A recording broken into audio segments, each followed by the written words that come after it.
Hey, everybody. Happy Hanukkah, Merry Christmas, all that fun stuff. Yeah, that's right. The Jewish guy in the group is the only one with any holiday cheer this year. I don't get it. Ask them, chime in.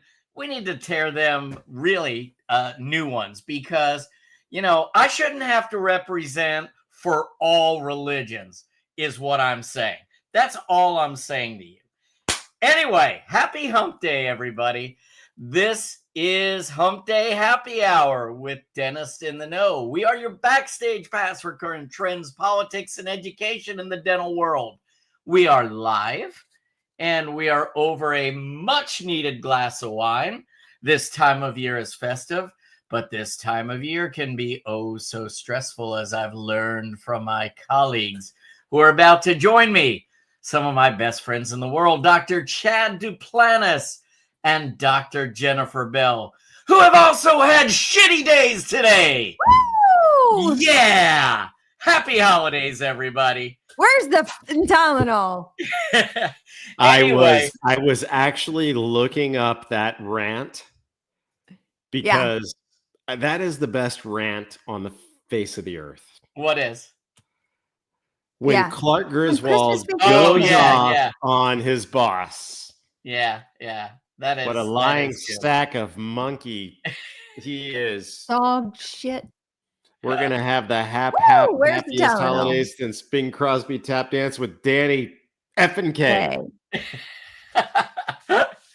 Oh, man. We're in for a good show tonight because we just have a lot of things to talk about. And really, it is a busy time of year. It's a crazy time of year, but lots of stuff to share with you because we are Dentists in the Know, and our job is to bring all of you in the know. As you know, we are all dentists, we are all educators, and we are all business owners. And with Dr. Chad Duplantis and Dr. Jennifer Bell, I am going to help bring you in the know today. So, guys, even though you chimed in early, how are you? 2.5 of December. Is anyone ready to quit yet? Anyone? No. Yeah. Can I start by telling you about my day? Just get it out, boo. Get it out. So, in October, I filed my taxes. All right. Okay. And I paid a large sum of money. Yeah. And that check was cashed. I'm feeling this already. That check was cashed almost immediately. Correct. However, actually, can I just interrupt really quickly? I too am about to write a very large check. I'm just going to go ahead and address it to Ukraine. Like, I'm not sending it to the IRS. I'm just going to write the Ukraine, and I'm just going to send it on. So dear Vlad. On October 15th, when we filed my return electronically, I got a notification the next morning that it had been rejected. What? Which means that somebody has filed a return utilizing my social already this calendar year. Now, this isn't the first time. This is the second time that this has happened with the IRS. Is it the same guy? Shit, I don't know. It's probably a prisoner. I don't know. Yeah. However, fast forward, we got to pay your taxes for you. I was going to say, a prisoner filing taxes. Yeah. So they filed getting a return. I found out, which we figured they did. Okay. Right. So anyhow, my electronic return gets kicked back.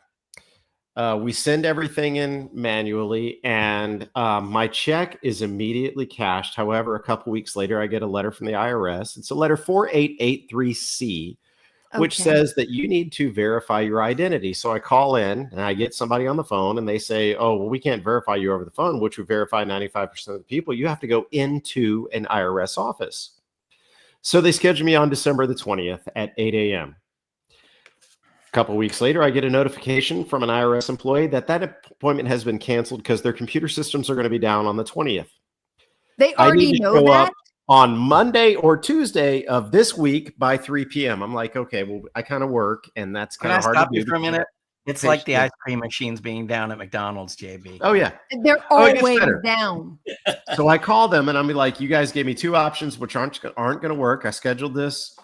And so anyhow, I fast forward. They scheduled me on December 31st, which is New Year's Eve, which is my anniversary, at 8 a.m. in Dallas. I got to drive an hour to go get there.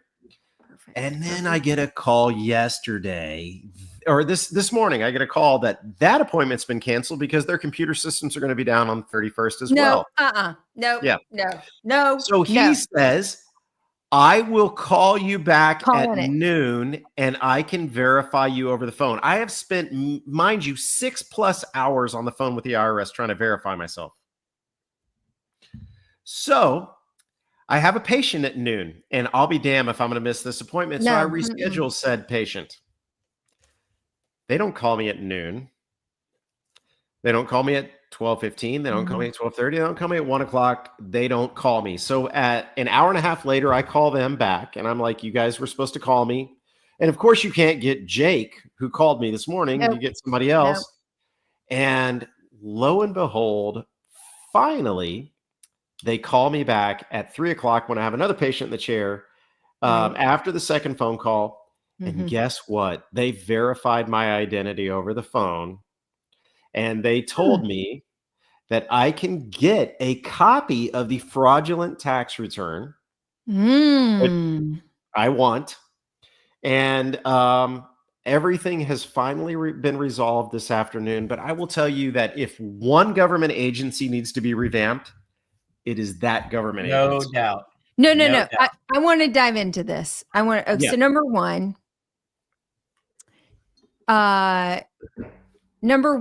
they're not going to prosecute. They're giving it to you to say you can go pay your money and you can go try to find this Yahoo who's impersonating you. That's a federal crime and they're not going to prosecute. Right? They actually, what's even better is that this is where I lost my shit. Yeah, I'm surprised my check within 2 days. Yet I still, as of today, have to wait another 9 weeks if I wanted to apply for a business loan, if I want to apply for a mortgage, if I want to apply for anything, because there will be no transcript of my tax return, yet they cash my check immediately. Why the hell would I be paying them thousands of dollars on a claim that I said I want to pay you money? Which one's fraudulent? The one that's getting money back or the one that's paying money in? Well, I think there's one positive note in all of this, and despite which side of the aisle your preferences lie, it that really doesn't matter. I truly believe that we are gonna see some changes with Vivek and Elon. Yes, and I think that will be the first agency they tackle. That is my prediction. In fact, we were going to talk about predictions for next year. I think that will be one of the first. We may not get the answer right away, but I guarantee that is going to be one of the first agencies that is tackled. And I think honestly, all dentists could benefit from that, and particularly those who own businesses, because we seem to get kicked in the pants at every turn. Everybody's new idea of improved tax cuts and whatever always seems to penalize those of us who own a small business and live somewhere in the middle, right? We fund the small business owners, fund the majority of the entitlement programs, and we take the biggest financial hit. 50-60% of our income goes to pay different tax liabilities, where the very uber rich can pay to get themselves out of those tax liabilities or create all these really fancy infrastructures, which I've tried, by the way. I have tried a myriad of really innovative infrastructures. And if anyone ever wants to have a whole episode on that, I'm happy to share. And what ends up happening is I have to figure them all out and also figure out all the paperwork and be compliant on the 72,000 requirements that come from these myriads of structures and the 72,000 hours that correct you're not just to not pay an extra 10 grand or whatever it happens to be. My point is, I think everybody in the middle of the income structure would significantly benefit from this simplification, how much money we spend either trying to get out of tax liability or trying to just file all the paperwork. And I can just about promise you, all of us are in violation of some law, even though we don't even know it. That's right. Don't even know it because it's too complicated to figure out. In dentistry dentistry as a whole, we are the bottom of the top tax bracket in most cases. We are the bottom dwellers of the top tax bracket. Which means we eat scum. Hey, y'all, you know, I think tonight was kind of like get to know us a little bit better. Let's talk a little bit about things. Let's throw some stuff out there. Do you all want to know an interesting fact about Chad Duplantis? I'm scared. Would you all like to know where I worked before I started dental school? If you say the IRS, I'm going to come through this phone. I worked for the IRS before I started dental school. Oh my goodness. So let me tell you all, I'll keep this brief, but let me tell you all a little story. So my mother, God rest her soul, throughout my childhood, when we moved to Plano, my mom was bored out of her mind and she needed a job and the IRS was hiring. So she goes and works for the IRS. In between college and dental school, she's like, you know, they're hiring for summer help. And so here I am, 21 years old. I go apply to the IRS and I get hired for 3 months. Okay. When you work for the government, you're graded. There's a grading scale. And like, I think it was like GP or GS 8 through like 16's like high level executive. All right. I was a 12. I was hired on higher than my mother was as an executive assistant. Okay. I got paid $15 an hour. This is back in 1999. Well, that's good money. $16 an hour. And I worked for the summer. So May through August was my contract. You ready for this? 2 weeks of paid vacation. For your 3 months? In 3 months. So I was like, well, and it's use it or lose it. So you're damn right. I'm going to use it. Right. Yeah, for sure. So I went and I gave my boss. Elon Vivek, are you listening? Yeah. I gave my boss my first vacation request because Ellen and I just started dating. I was going to go hang out with her for a few days. I took 3 days off. He goes, what are you doing? I was like, I'm going to go hang out with my girlfriend. And he goes, you get time off? And I go, well, according to my contract, I have 2 weeks of paid vacation. He looks at it and he goes, this is ridiculous. I go, I would have to agree, but it's use it or lose it. So I'm going to take 3 days today and I'm going to take the other 7 down the road. So anyhow, fast forward, what was my job? I have no idea what I did for the IRS for 3 months. I sat in front of a computer and this guy gave me this dot matrix sheet of paper and he goes, I need you to enter all of these numbers. And I sat there for hours on end and I typed 4, 5, 6, 7, 5, 2. All I did was line after line after line after line. And then occasionally they'd come to me and go, would you like to go deliver mail? And I had a little office cart that I would walk through and I'd drop mail on people's desks and then I'd go home for the day. It was the most useless job for 3 months that I could have ever had. With 2 weeks paid vacation. With 2 weeks. And you were making 3 times my hourly. I was working at Abercrombie at the time with the jean wall from hell that one person would come in, pull one section of jeans out and the whole thing would fall down. And then you'd spend another 3 hours like stacking it all back up for $5.25 an hour. And you're over there at the IRS crushing 15 to 16 an hour with a computer. This is something that you and Ellen had in common as well. Ellen was actually an Abercrombie employee. However, you know how Ellen got paid? At the end of her shift, the manager would walk over to the cash register and hand her cash. That doesn't surprise me at all. The shadiness that I watched go down at the Abercrombie and Fitch. Yeah. I eventually had to quit because I was like, something doesn't seem totally on the up and up, but you know what? I just can't be here anymore. I'm not going to turn you in, but I can't participate. Hey, this is a great conversation because people don't really know us, and we're all dentists. And the thing is that there's a lot of dentists, there's a lot of dental team members. I want us to do a round table on what our either favorite or most odd job ever was. Jeff, I want to hear from you, brother. So probably favorite was when I lied when I was 12 and a half. We lived in front of a golf course, and I used to go over to the golf course. I was 12 and a half. 12 and a half. Told them You hearing the sweatshop owners? I do. So I could start caddying. And what an awesome job that turned out to be, because I ended up getting golf lessons from the pro. These guys would gamble at this country club. Like, they would gamble and say, I'll give the kid my clubs if I win this, whatever. I'm like, okay, I'll take your bet. And, hey, kid, go park. I was parking cars. I was parking Cadillacs. And Steve Miserak you remember the Miller Lite commercial? Steve Miserak, the pool player. He was a member there. Tommy John from the Yankees was a member there. I got to caddy for him. I got to caddy for most of the New York Giants when they played out there. It was just a killer job. And the coolest thing is it was all cash, my friend. Yeah. Because the golf pro, Mr. IRS agent, who can't go back that far, statute of limitations. Right. Anyway, no, the golf pro would just give me some cash and the rest was all tips.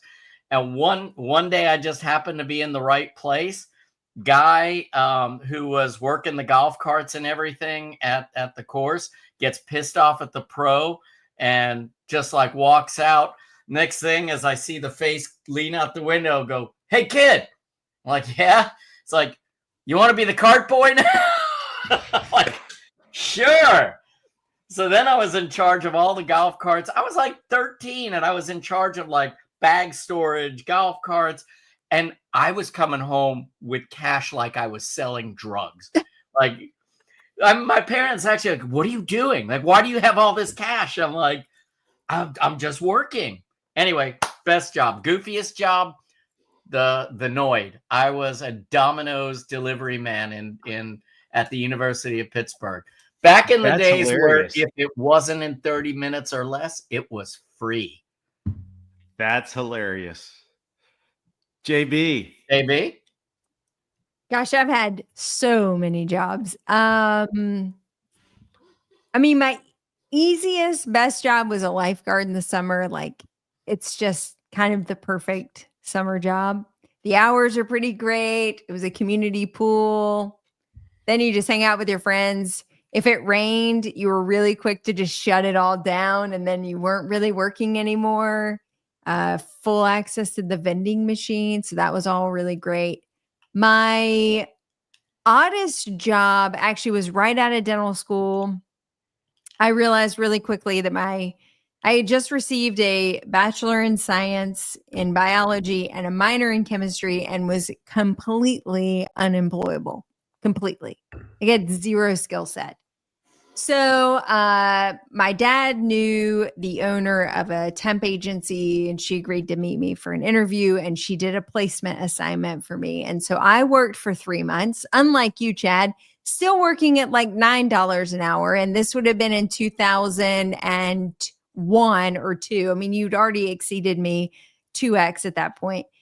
I worked for a company who managed all the litigation for tobacco companies. So big time in Carolina. I remember you telling me this, JB. This is the weirdest job. So basically you would get kind of like for you, Chad, I would get an assignment every morning. Like, I need you to research on PubMed and all these other literature sites. The likelihood, if you live in a house that is in proximity to an airport, or if you live in a house that's in proximity to a coal mine, if you drink kombucha 4 times a week, what's your likelihood of developing lung cancer? So my job was to do literature research to find alternative reasons why you may have cancer other than smoking. Other than smoking.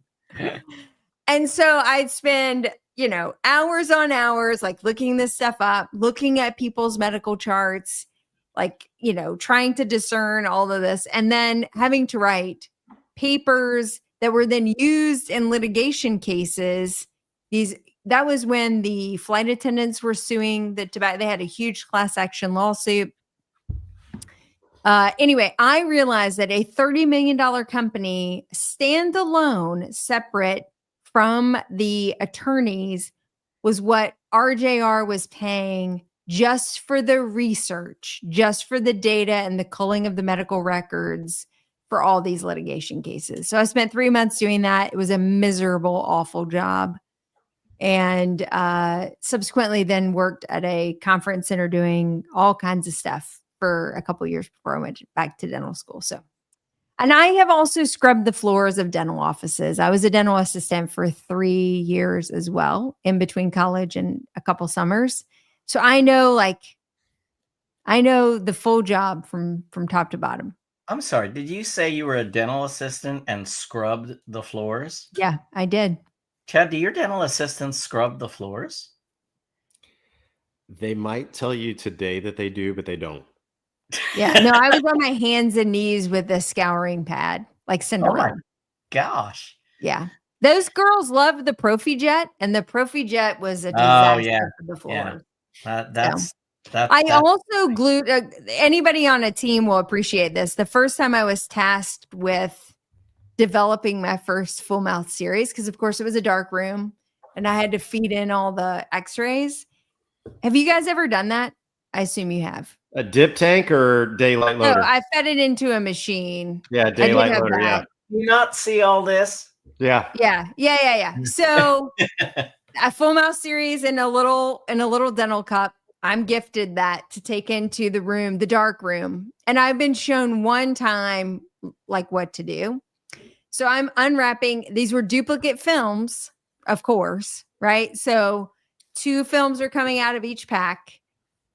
And I'm thinking, I got to get these through as quick as possible. So I'm like shoving them in as fast as I can get them into this machine, only for them to come out in one giant glued in there mesh of FMX. Like they all stuck together because I didn't know there was like a cadence and there were like sleeves and order in which you should be feeding it into the machine. So imagine you're like 7th day on the job. You walk to the lead dental assistant who already probably doesn't like you anyway and says, so I've magically glued them all together. I don't know if this is good or bad because I don't actually know how to read a radiograph. And she's like looking at you with the most possible disdain a human can have for another human.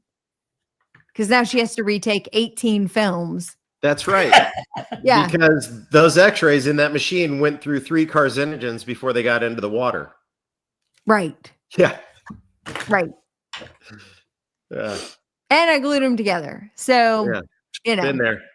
I didn't have to mount them, in fairness. They were already mounted. So my favorite job, the IRS isn't going to make any of this because I've done a ton of jobs. I have scrubbed floors. I've worked my ass off since I was 15 years old, but my favorite job was I was a summer camp counselor and water ski instructor at a summer camp for 2 summers. I made $300 every 3 weeks, and I spent every single night at the summer camp. Drew Brees was one of my campers, which is my claim to fame. That was pretty freaking phenomenal. But my favorite day at the water ski, I would wake up every morning. I would go gas the boats. I would make sure that they were running properly. And then I would go to breakfast, and then I was on a ski boat most of the day. This one kid, for the life of me, could not learn to ski. We had the skis that were tied together. We had the rope that was all ready to go. Everything was perfect. All the kid had to do was hold onto the rope and sit on his ass while I pulled him out of the water. Well, anyhow, I always had one kid in the boat with me. This day I had 2 kids in the boat with me. I had one kid in the water, and he couldn't figure it out for the life of him. I looked at one of the kids. I said, "You ever driven a boat before?" He says, "Yep." I said, "All right, what you're going to do is you are going to just push the throttle down when I say go. And then when I do this, you're going to cut the throttle off." He goes, "Where are you going?" I go, "I'm going to go teach this dumbass how to ski." I jumped in the water. I got in there with the kid. I got him up on skis, but I didn't realize that the kid would be so far away he wouldn't see me do this. And So as we got out of the water that day, because he did finally come back to me, I got in a lot of trouble for letting that child drive the boat. And I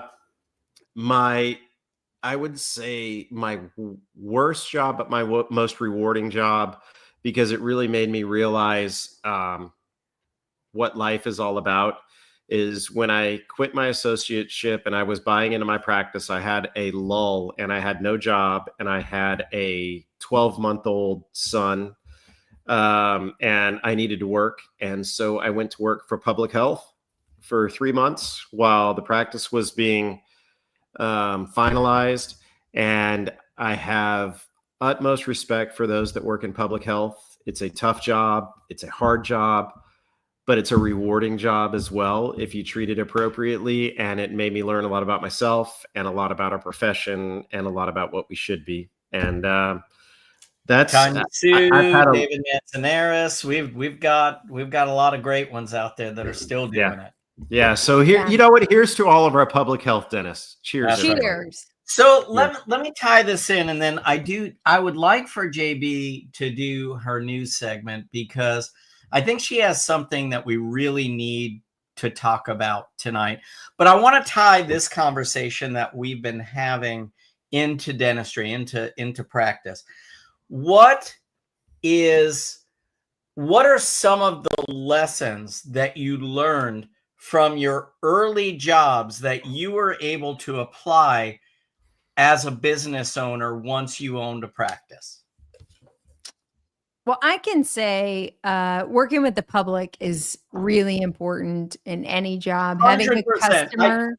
You read my mind, because I think that is so having important. A customer getting yelled at, being put in your place. And but for us, when we hire in our job, if they've had waitressing experience or have worked in more of like a public situation where we know they've had to deal with customers, they move to the top of our list, even without dental experience, simply because at least they're not afraid to work with the public. Because if you've never worked with the public before, you actually have no idea what they're capable of. You don't know like how to manage people. You don't know how to talk to them, talk them off a ledge from time to time. So that's really important for sure. And then honestly, showing up, and when you're on the clock, you're working, whether it's within your job description or not. I've done a lot of shit in a lot of jobs that were never in my job description, nor did I ever walk around with my job description. I'm sorry,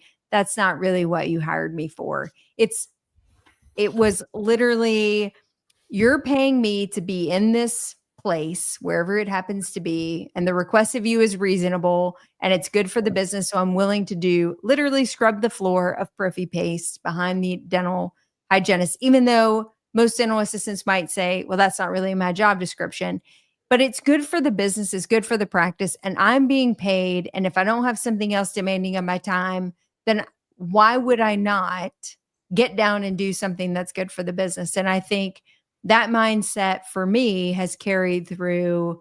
I cleaned a room today. I moved instruments. I did that because at the end of the day, yes, sterilizing and breaking down a room is not in my job description, but the survival and best of the business is. And so if it needs to be done so my team can go do something that's a better use of their skill, then why would I not just jump in and do that so they can take an x-ray or they can go do something else that's better served by them, frankly. So look, when I was scrubbing a room, to be totally honest and very raw, when I was scrubbing the room of a hygienist, I knew someday my intent was to be a doctor. So I could have just approached that job as saying, this is beneath me. I'm college educated. I'm better than this. I'm not going to be a hygienist. I'm going to be a doctor. Why would I get down on my hands and knees and scrub your floor? And the truth is that no job within a small business is beneath any person who's participating in it. And so for me, those were the things that I really took away to say this. And there's still skills I use every day. How do I talk to people, get them off a ledge, get them in my corner? And then how do I continue to sort of like re-humble yourself to say, there's no job within my small business that is beneath me or above me. Great points. All Chad, how about you? What have you taken from some of your jobs that you've been able to apply into practice? You know, JB kind of stole what I was going to say. Mm, She sorry. does She that often frequently. does. But no, you started that question off, and the first thing that I thought of is that if anybody, and you can read this when you look through all of the social media and whatnot, you can see. I'm laughing at Merlin. I'm laughing too. Merlin Omer is like So, asking JB to come scrub her floors. He anyhow, doesn't own a small business anymore. you can He means his house. Yeah. When- No, I'm when- not scrubbing your house. when you read through all of the comments that are posted in social media, you'll notice the people that have a vision of service and the people that don't, or the people that have a background of service and the people that don't. There's a lot of expectations of our patients, but in the end, our patients have a lot of expectations of us. And what I would advise anybody, you talk about what you should do before dentistry, or what can I do to prepare myself for dentistry? And JB hit the nail right on the head. And it's that I think that everybody should have to wait tables at least one time in their life. That taught me the most about life out of anything that I've ever done, because I could have waited what I thought I will never forget. $85.84 was the bill on this table. I never added gratuity because I'm not the one that's going to judge my service. They are. And I know for that $85.84, I nailed it. And I thought this is going to be the biggest tip ever. And I don't know if these people thought the tip was included or not, but they gave me $86 and they were so proud, and they told me to keep the change, and it wasn't a joke. And I will never forget that 16-cent tip, because I provided the best service that I possibly could, and I didn't get rewarded at all. But waiting tables is the most humbling experience. Mm-hmm. You will get shit on, you will get spit on, you will get slapped, you will get smacked, you'll get spattered, you'll get smothered. You know what I'm talking about, Jeff. But the thing is Are these that the Waffle House hash browns, or are they?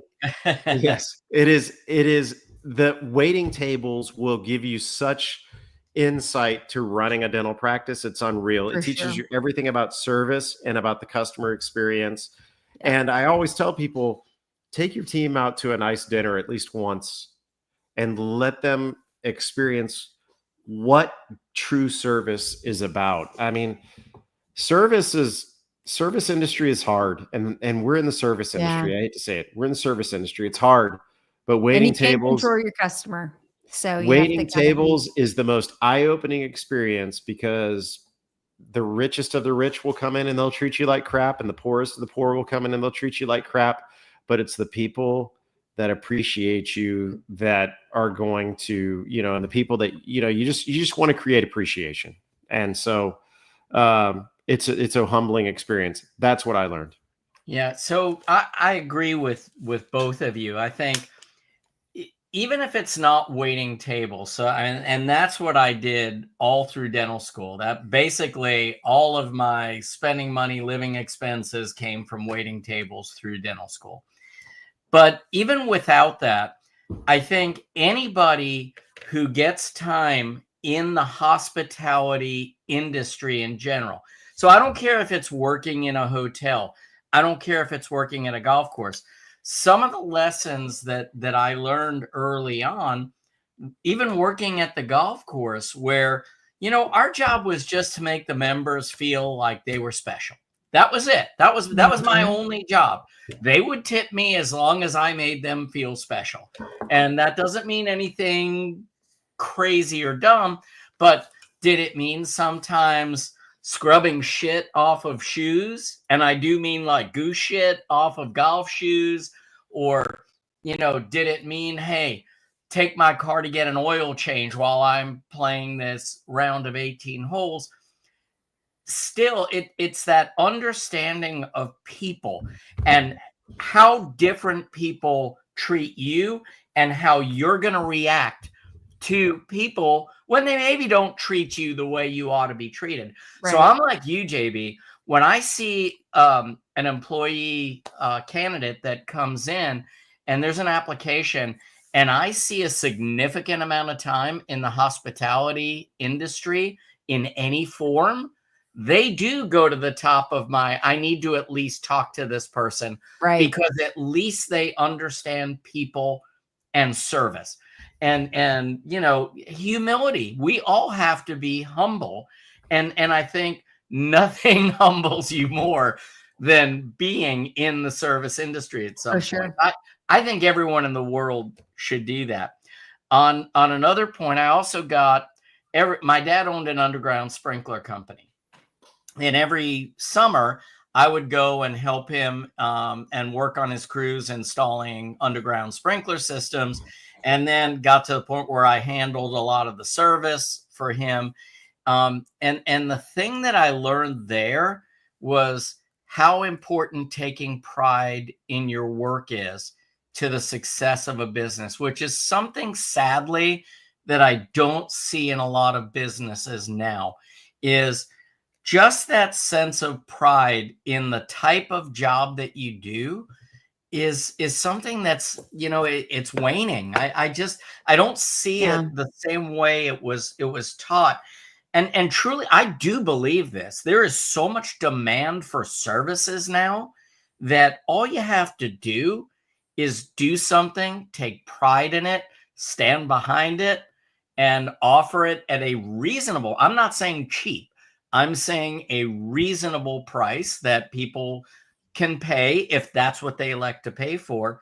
And anybody can be successful, but I don't see that kind of pride in whatever it is you do. I don't care if you make, shoestrings. I don't care if you're a plumber.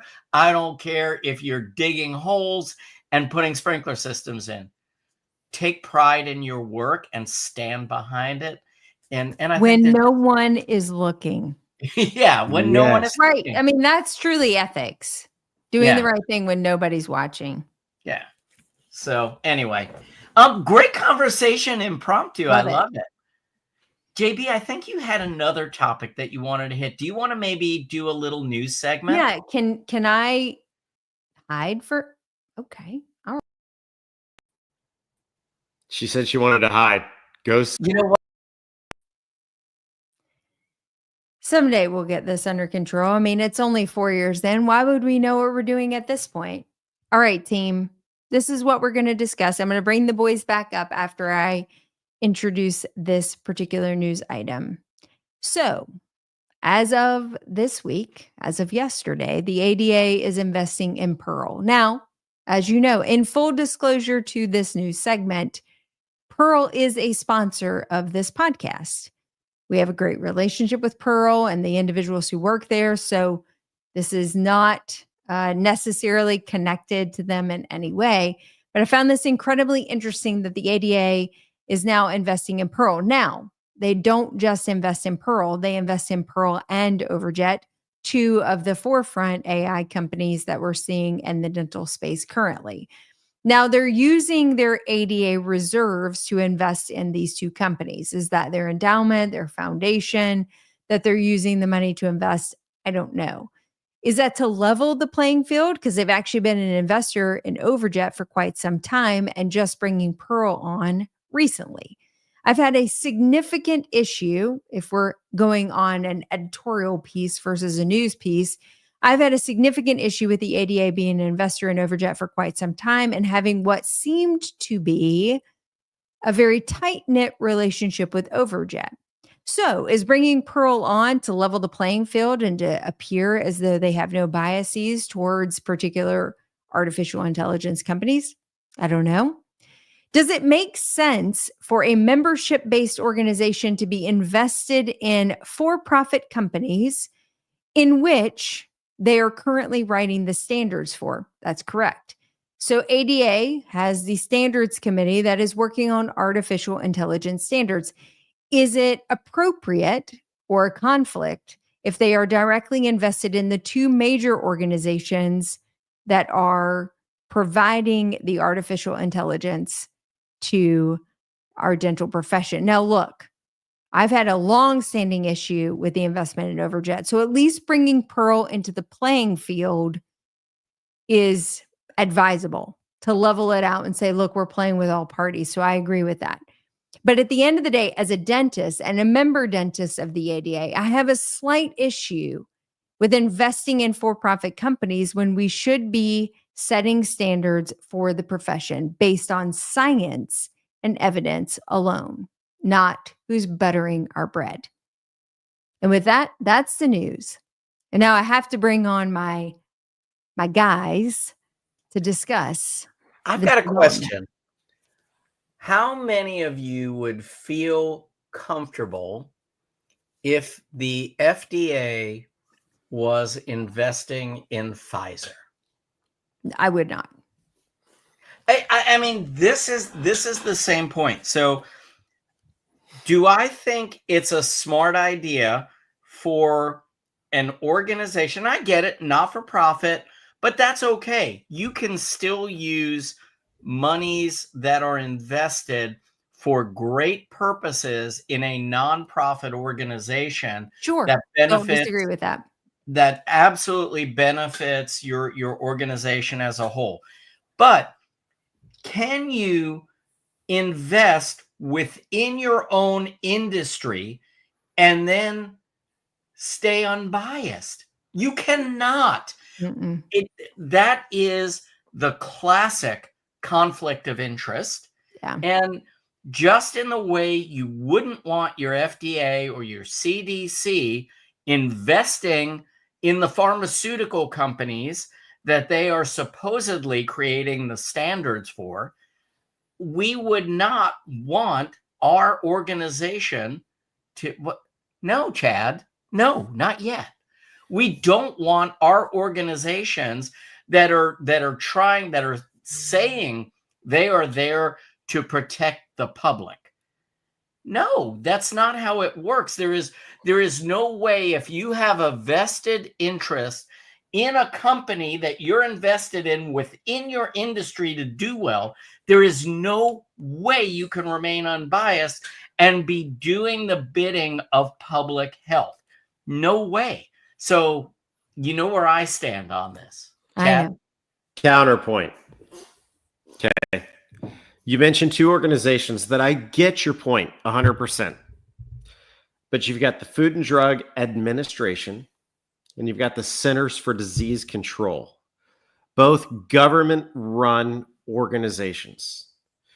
The American Dental Association is basically a lobbying organization that puts their stamp of approval on several devices and softwares, whatnot, devices and things, widgets per se, for the consumer and the practitioner. So I'm going to say that is to level the playing field. Have either of you all read the white paper from the ADA in February of 22, I believe, based upon artificial intelligence in dentistry? I have. Yeah. I think it's very generic, and I think it's very good. Don't get me wrong, but I think if we really get to the meat and potatoes of that conversation, it's basically that dentists have to utilize the software as well as their clinical acumen to make the appropriate decisions, and that the software needs to be vetted, and the software needs to expose how their algorithms are created in order to come up with the artificial intelligence that is presented.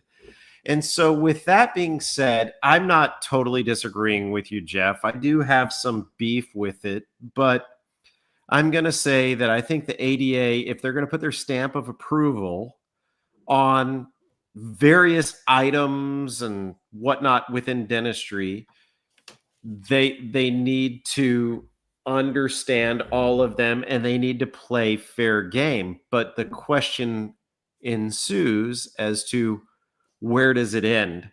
Because there's other artificial intelligence companies out there besides Pearl and Overjet and whatnot The other thing is that we need to take into consideration Chad, is can that I interrupt you 1 second? I'm sorry. I don't mean, but yes. how do you? The thing is that once there is an investment in these companies, then how is the treatment and the view of these companies? There's already a built-in bias at this point. So any other companies come along, and now maybe they challenge the science a little bit and say, look, I don't like the algorithms of these two other companies, and they come along and challenge it, but the ADA says, wait a minute, we got a lot of money invested here. I mean, human nature is human nature. You cannot say that that's not going to somehow bias the decisions on who gets the blessing and who doesn't get the blessing. So I don't mind with them investing. I just want them to invest outside of dentistry, outside of the things that they are overseeing. Who was the first to invest in terms of utilizing the product in the technology? I don't understand the question. I'm not going to say invest in the company, but who was the first to utilize the technology? And it's a very open and broad question, but the answer is the insurance companies.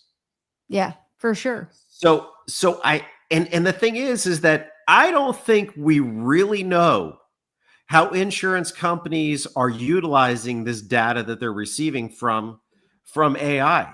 Are they utilizing it for us, or are they utilizing it against us? And I don't think any of us know the answer, because none of the three of us have sat behind the counter when an insurance claim comes in.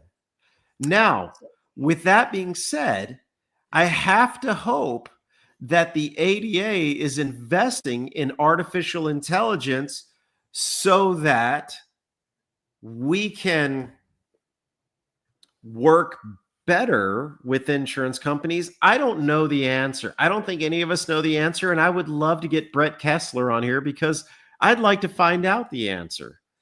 Yeah. But if insurance, I've always said a bash on the ADA, please. No, that's the thing is, I don't want to bash anyone. It's a legitimate question. Yeah, but it is the purpose of a point counterpoint, a concern. And so a couple of things. One, when the white paper was written in 2022, ADA was already invested in Overjet, and Overjet had a seat at the table during that white paper. So it already had a bias in that Overjet was actually actively participating in that process. So of course they wrote a white paper that validated the value of AI in a dental practice. So that in and of itself had an inherent bias. And I have someone who's sitting on the AI committee currently writing the standards for this, and has not threatened, but offered his resignation multiple times because of that bias, because of the fact that it is not clear that Overjet is not persuading or manipulating the ADA standards. The same would be true. The ADA puts a stamp or seal of approval on a toothbrush or a toothpaste. Does that mean the ADA is invested in that particular company? So by you as the consumer buying something that has the ADA seal of approval, are you just patting the pocket of the ADA? You understand where that's going? So if the ADA is to be a scientifically reviewed and scientifically based organization, they should be investing in Tesla. They should be investing in rockets. They should be investing in crypto. They should be investing in oil rigs in the Gulf of Mexico. Frankly, I don't give an F what they invest in. It shouldn't have anything to do with teeth. And that's because if they're putting stamps and seals of approval on things that say, we believe that this is in the consumer's best interest, then the minute that they have an investment in that portfolio, you can no longer believe the value of the data. The data will always be persuaded. Take any company's data, like take any manufacturer's data. At least all of us in the dental space would say, yeah, that data looks great, but it also came from X manufacturer. So we have to at least appreciate that there potentially was an inherent bias in the scientific literature versus double-blinded, peer-reviewed study coming out of some ancillary basement in Yugoslavia, for instance, who has zero investment or biases in the manufacturer and the value of the data. They just want the information to be out and to be true. So that's my issue. And to your point, Chad, at least getting Pearl in the conversation means that what the ADA is recognizing is that they were disproportionately involved in an AI company. And now they are leveling the playing field. They're bringing Pearl into the conversation, which has needed to happen for several years now, because those are the two industry leaders currently in the dental space in AI. But I still argue, let's just hypothesize. And I love Pearl, but let's hypothesize for some unforeseen reason. Either a technology comes out and supersedes their capability, or we find that AI is somehow cancerous, or like something nefarious happens to patients by using AI. I don't know. Now, will we actually get legitimate information out of the ADA to remove their stamp of approval of AI and its involvement in the diagnostic process? Because now they stand to lose their entire reserve investment because they've put it into two AI companies. That's all I'm saying. I don't disagree. And thank you for making me feel like Neil Cavuto. But Jeff, I could not think of a better analogy. A better reference. Jeff and Ellen had a great conversation on Neil Cavuto when they were here a couple weeks ago. I had to throw that in there because I cannot stand Neil Cavuto. Sorry. Sorry, Neil Cavuto. I said it on live TV. It's on record now. Yeah, it's on record. But anyhow, with that being said, I think it becomes... At least it's not Geraldo. Yeah. Where the hell has he been, by the way? Or Maury Povich. Yeah.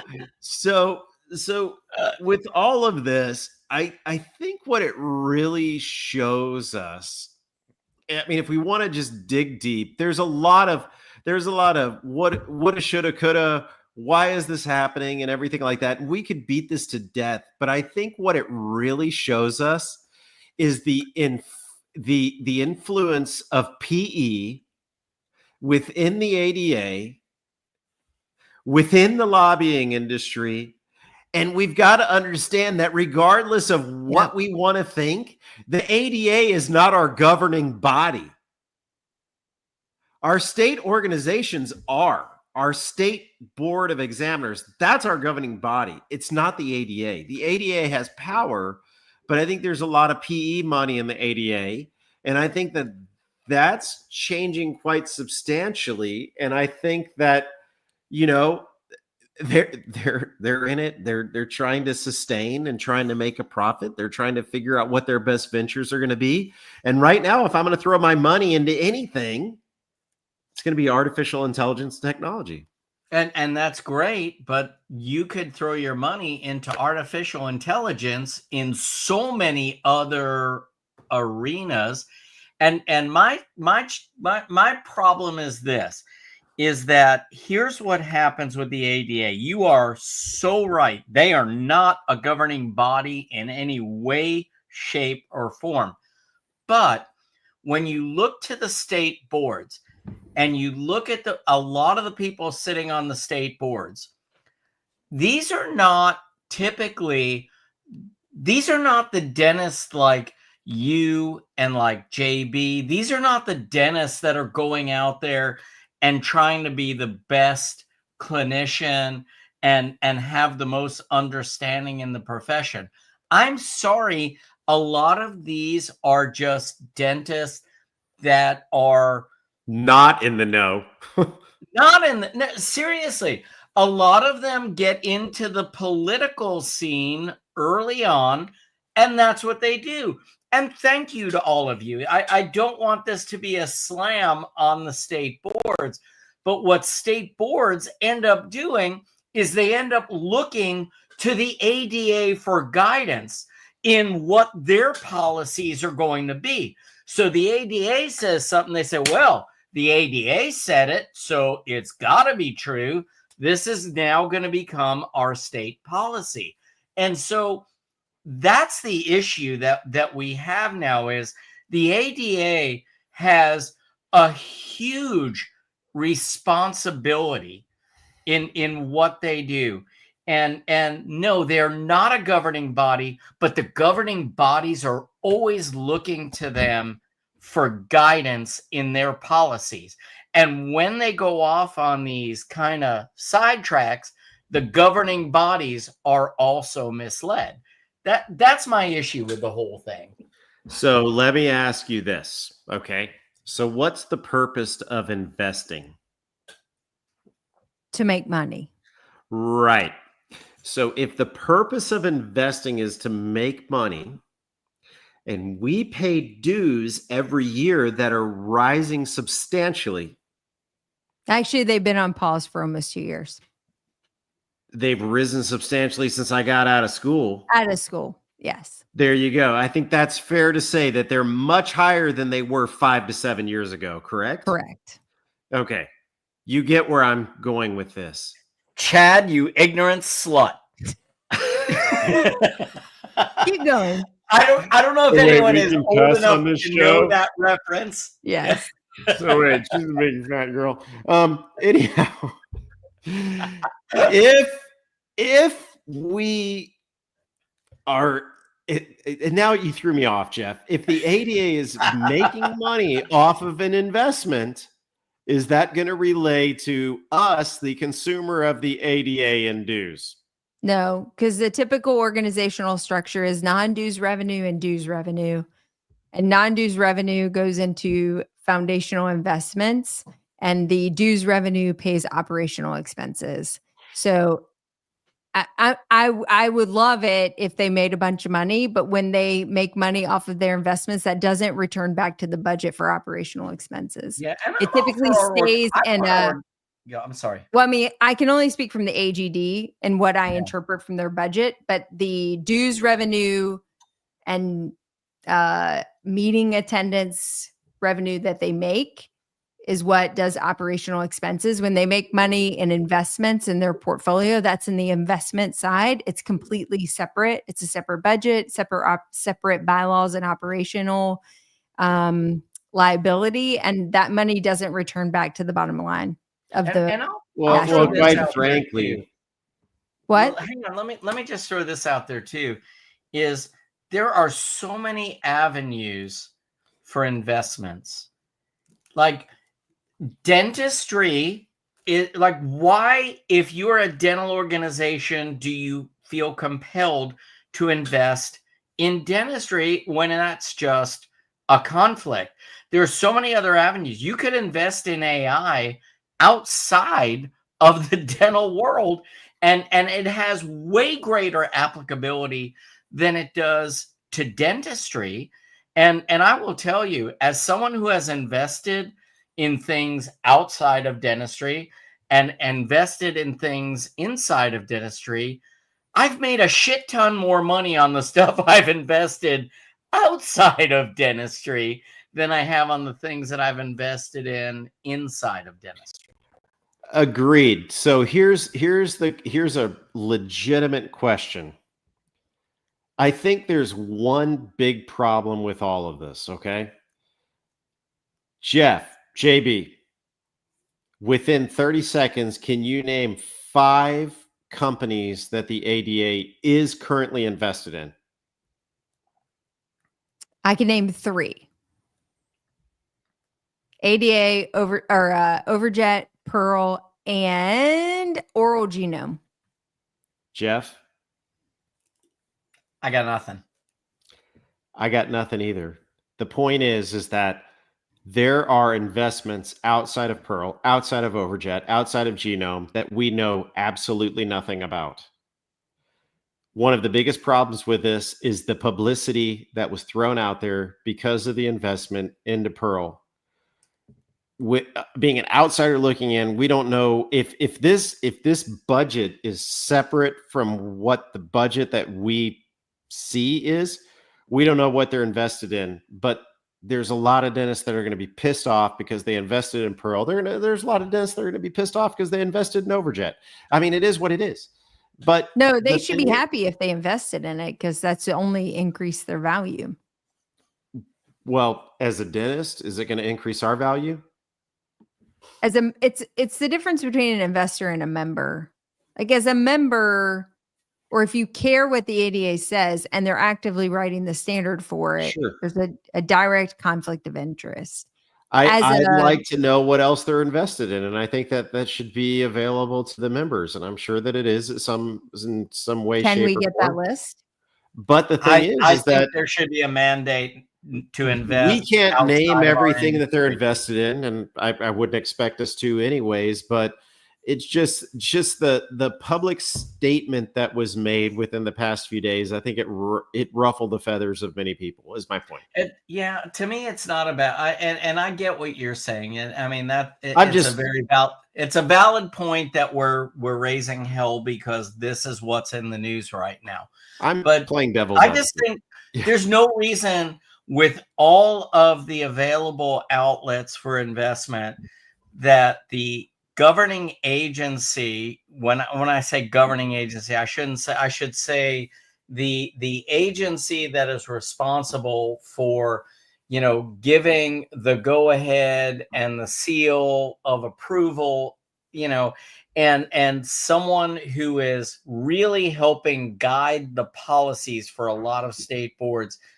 They just don't need to be investing in the companies that they are there to kind of oversee and make decisions. It's like Nancy Pelosi's portfolio. Yeah.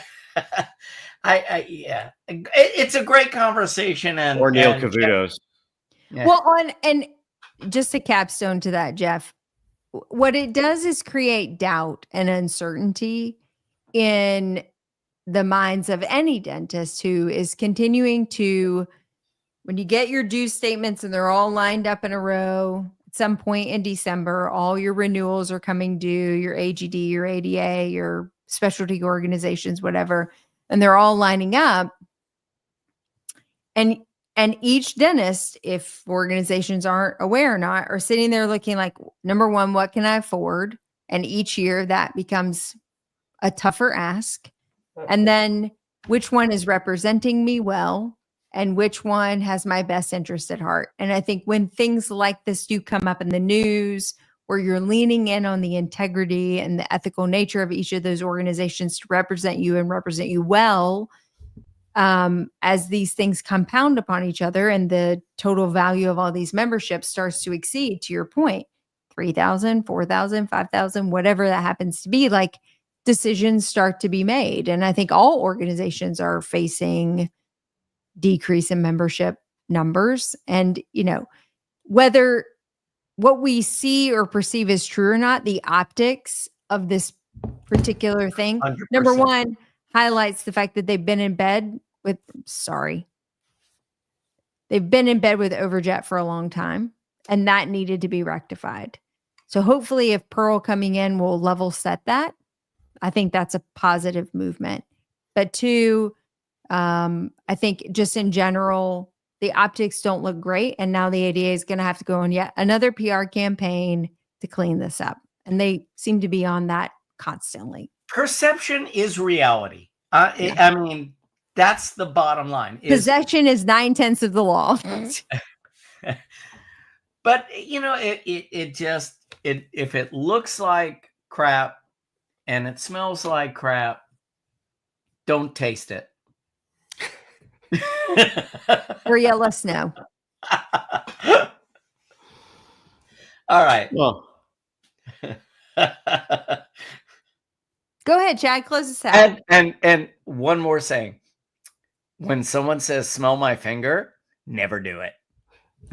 Or pull my finger. Oh gosh. Well, first of all, I'd like to apologize to Neil Cavuto as we close out tonight's show. I didn't mean to use that analogy. $10 says he doesn't watch. Yeah, $10 says he doesn't watch. Anywho, I think we're safe. Anywho, unless I tag him, I think we're pretty safe.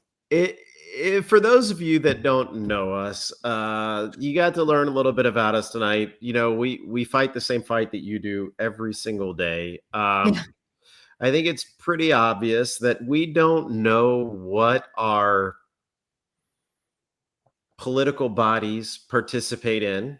However, something was brought to public light yesterday that ruffled some feathers, which was pretty interesting, and it brought up a great topic of conversation.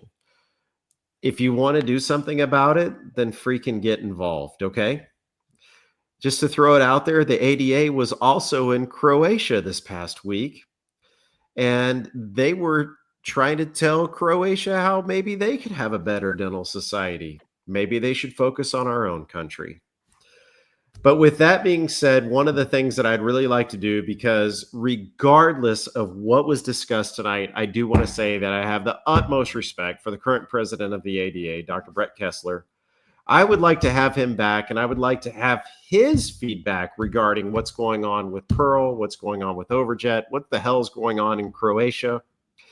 And I would like to tell everybody to continue fighting the fight, build each other up. It's the end of the year. Tensions are high. Have fun. You just have a few days left.